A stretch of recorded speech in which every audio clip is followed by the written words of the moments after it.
Keadaan nyaman suatu belayar di lautan membuatkan suasana berpuasa lebih selesa. Kesibukan tugas bagi memenuhi tanggungjawab ibadah untuk mempertahankan negara turut menguatkan semangat anggota Tentera Laut Diraja Malaysia TLDM melalui bulan Ramadan. Ikuti laporan wartawan Irnani Maknor yang mengikuti rondaan TLDM di Selat Melaka.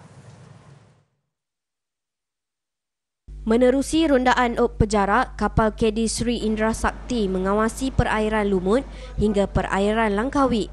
Jaraknya kira-kira 100 batu nautika. Terdapat 160 anak kapal bertugas. Menurut Pegawai Memerintah KD Sri Indra Sakti, Kapten Ahmad Asri Yaakob, tugasan mengawal perairan negara tanggungjawab mereka dan berpuasa bukan alasan tugasan tidak dapat dilaksanakan. Cabaran tu pada pandangan saya taklah begitu sangat sebab kita dah biasa sebagai warga TLDM berpuasa di dalam pelayaran ni bagi kita adalah normal. So tidak ada orang kata rasa membebankan ataupun begitu orang kata tak selesa dan sebagainya.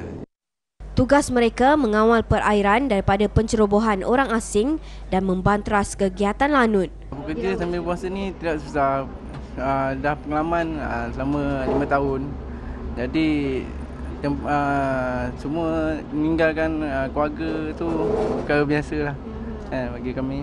Penat tak ada, cuma akan pun biasa belayar jauh, akan rasalah macam mana gelombang-gelombang laut. Jadi kena tahan lah, mental, fizikal, kena kuat lah. Suasana Ramadan tidak asing bagi seorang anak kapal bukan Muslim.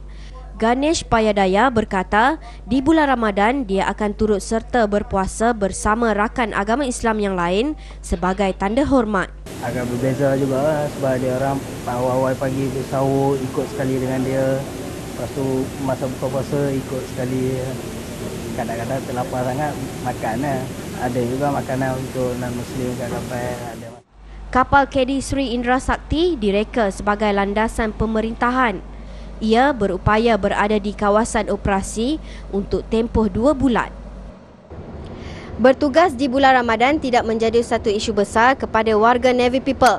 Mereka akan terus menjalankan amanah yang dipertanggungjawabkan demi menjaga keselamatan negara. Irnani Makno, Berita TV9, Perairan Selat Melaka.